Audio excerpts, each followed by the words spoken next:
નમસ્કાર દર્શક મિત્રો, આપ નિહાળી રહ્યા છો એસ લાઈવ ન્યૂઝ બુલેટિન. જેને નાખીએ અત્યાર સુધીના મુખ્ય સમાચારો. યુવા શક્તિને જોબ સિકર નહીં, જોબ ગીવર બનાવવાનું મુખ્યમંત્રીનું આહ્વાન.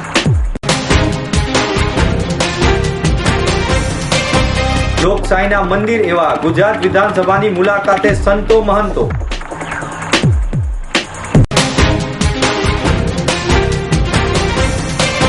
વેરાવળ ખાતે રાષ્ટ્રીય સફાઈ કર્મચારી આયોગના ચેરમેન મનહરભાઈ ઝાલાનું વાલ્મીકી સમાજ દ્વારા સન્માન. મહેસાણા જિલ્લાના હેડુવા રાજગઢ ખાતે મોક ડ્રીલ યોજાયો. મુખ્યમંત્રી વિજય રૂપાણીએ રાજ્યના બાળકોને યુવાનોને સમય અનુકૂળ ડિજિટલ સ્માર્ટ લર્નિંગ માટે 2500 ડિજિટલ ક્લાસરૂમ પાયલોટ પ્રોજેક્ટ તરીકે રાજ્યની શાળાઓમાં શરૂ કરવાની જાહેરાત કરી છે. તેમણે જણાવ્યું કે વડાપ્રધાન નરેન્દ્ર મોદીએ skill India, digital India, make in India જે મંત્ર આપ્યો હતો તેનાથી ભારત સાચી દિશા અને સારી શરૂઆતથી વૈશ્વિક મહાસત્તા બનવા પ્રયાણ કરી રહ્યું છે.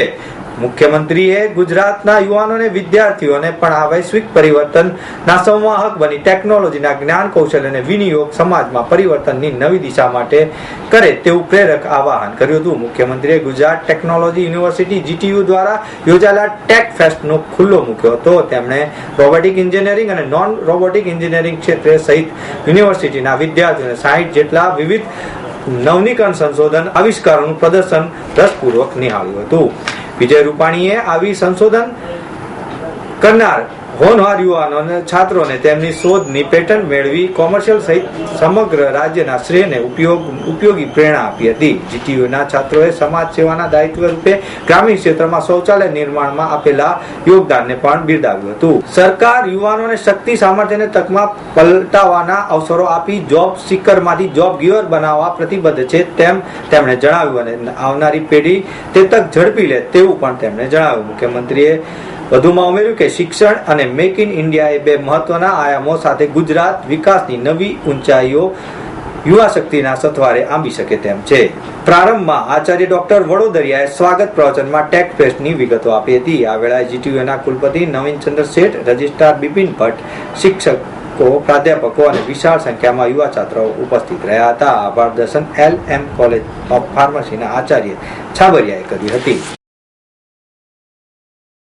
ચૈત્રી નવરાત્રિના પવિત્ર દિવસોમાં રાજ્યના વિવિધ પ્રાંતો અને સંપ્રદાયોના સાધુ સંતો મહંતો રાજ્યની લોકશાહી મંદિર એવા ગુજરાત વિધાનસભાની મુલાકાતે હતા.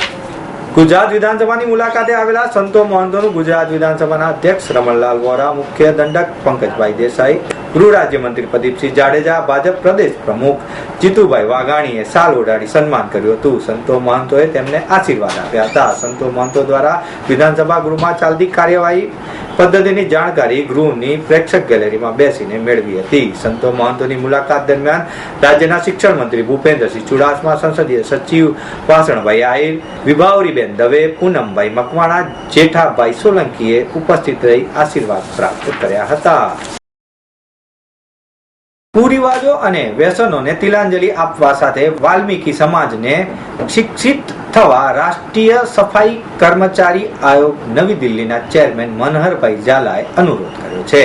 ગીર સોમનાથ જિલ્લાના વાલ્મીકી સમાજ દ્વારા વાલ્મીકી વિસ્તારના ચોકમાં વેરાવળ ખાતે આયોજિત સન્માન સમારોહમાં સમસ્ત વાલ્મીકી સમાજ દ્વારા ચેરમેનનું મોમેન્ટો અને સાલ ઓઢાડી સ્વાગત કરવામાં આવ્યું હતું. સન્માન સમારોહમાં ઉદ્બોધન કરતા ચેરમેન રમણભાઈ ઝાલાએ જણાવ્યું કે આપણા સમાજમાં શિક્ષણનું પ્રમાણ નહીવત છે. શિક્ષણ થકી આપણે ગરીબીમાંથી બહાર આવી શકીશું.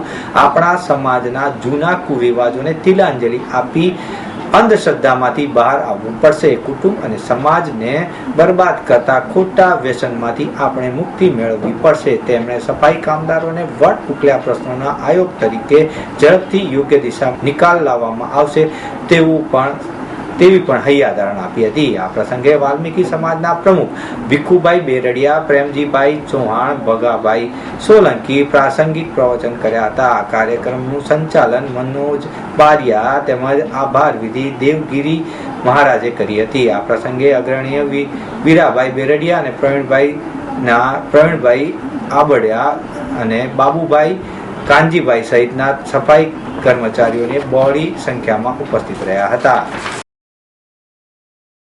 મહેસાણા જિલ્લા હેડુઆ રાજગઢ ખાતે સાબરમતી ગેસ તેમજ જિલ્લા તંત્ર દ્વારા મોક ડ્રીલનું આયોજન કરાયું હતું. સાબરમતી ગેસ લિમિટેડના પાલાસણા 4 રસ્તાથી આગળ હેડુઆ રાજગઢ ગામ ખાતે આવેલા સાબરમતી સીએનજી સ્ટેશન ખાતે મોબાઈલ સીએનજી વાનમાં આગ લાગેલી હોવાની માહિતી સાથે મોક ડ્રીલનું આયોજન થયું હતું. સાબરમતી ગેસ જિલ્લા તંત્ર દ્વારા દુર્ઘટના સમયે સુરક્ષા સંબંધિત આધુનિક સાધનો તથા માનવ શક્તિના સહકારથી બચવાની કામગીરી કઈ રીતે સફળતાપૂર્વક કરી શકાય તે અંગેની જાગૃતિ લાવવા તેમજ સીએનજી વાનમાં આગ સમયે કયા પગલાં લેવા અને મોટી દુર્ઘટનામાંથી કેવી રીતે બચી શકાય તે માટે ઓફ સાઇટ મોક ડ્રીલનું આયોજન કરવામાં આવ્યું હતું.